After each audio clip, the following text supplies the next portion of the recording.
and racing for the traditional Greys race, and out in a very good line. Lady Florence got away well far side. Den's Gift running up the far side rail. Clear Eye showing speed down the middle with Tad Laville. And then towards the middle of the course we have Riley Mooch showing good speed. That's the one with the pink jacket and the noseband. Followed then by Sunshine Always racing about 3 from the left, and Quarrel is out on the left with the dark blue jacket. Zoington is running in the middle there, followed then by Tislam. And as they race down past the first 2 furlongs, back in midfield we have Carnegie with the red headgear. Witchery is some way back at the moment with Whitechapel. Some way back to his Silver Rhyme, and Berbice is racing near the rear too with Time Medici, and Sutton Veeney's only got a few behind at the moment as they race to halfway. Up in front, still wide open here. Out this side is Riley Mooch disputing with Tadlerville in the centre. Between the two then is Tislam. Then Clear Ice has got every chance for just starting to fade. Then Lady Florence and Den's Gift up the far side. Robert Riley Mooch just the leader this side. Followed then by Quarrel out on the left. Making ground is Time Medici as they head on inside the final furlong.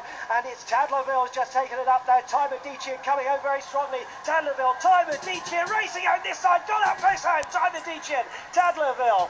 Then Silver Rhyme far side. Quarrel this side. Between the two was Riley Mooch, followed home by the never dangerous Tislam, and that was this year's Battle of the Greys. Time Medici on a first run for Tony Carroll, and running in Tony's own red, white and blue colours, has come home to take the grey horse handicap in the hands of Raul de Silva.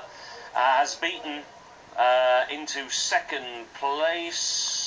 Just confirm for what was second. Was it Tadderville? Yeah. Number 18. Tadderville for Linda Perrott and Martin Lane, one of the bottom weights, returning to a little bit of form. But this was a real surge right from the back of the pack. Was last but one with a furlong and a half to go, and has flown down the outside and has picked them up. Was actually past about 17 horses in the space of about half a furlong. It's interesting.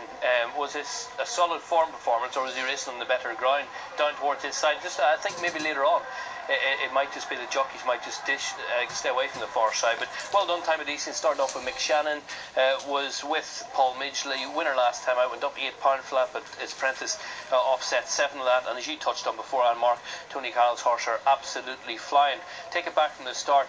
Linda Perrott was well represented. She had 3 runners. Tadadeville finished second. I think Silver Rhymes in a photo for third as well. So Linda's made the long journey down from Scotland worthwhile, but a couple have run well. But a good gallop was set, and you see the winners just 3/4 way back, centre to the left of your picture. Likewise, Silver Rhyme, who's run well, he's towards the back of the field. Tadadeville, who finished second, it was help force the pace was Tislam this side, and towards the far side was Lady Florence. Quarrel, the one that was well backed beforehand, first start for Julie Fielding, that's come through, and I think is just snatched there. It has, yes, in the black hood on the wide outside on the right, on the left of the main body of the field. But here's the switch by Raul de Silva as they went inside the final furlong and a half into the dip.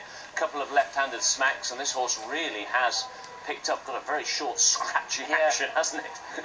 Yeah, it's a fine turn of foot. Yeah, very, very much so. You wouldn't pick him out early in the race, he doesn't cover that much ground, but he got going once at the uphill, the rise of the ground. Tadadeville's run well. He might just be able to go better shortly. Certainly handicapped. He's £4 below his last winning mark around this trip. He would be of interest, maybe back up round Ayr or somewhere more of a home hunting ground for Linda, but our horses have run well. And Quarrel, well back beforehand, was noted doing some good late work. That was only his 12th career start. So all's not lost with that one. No, it's not.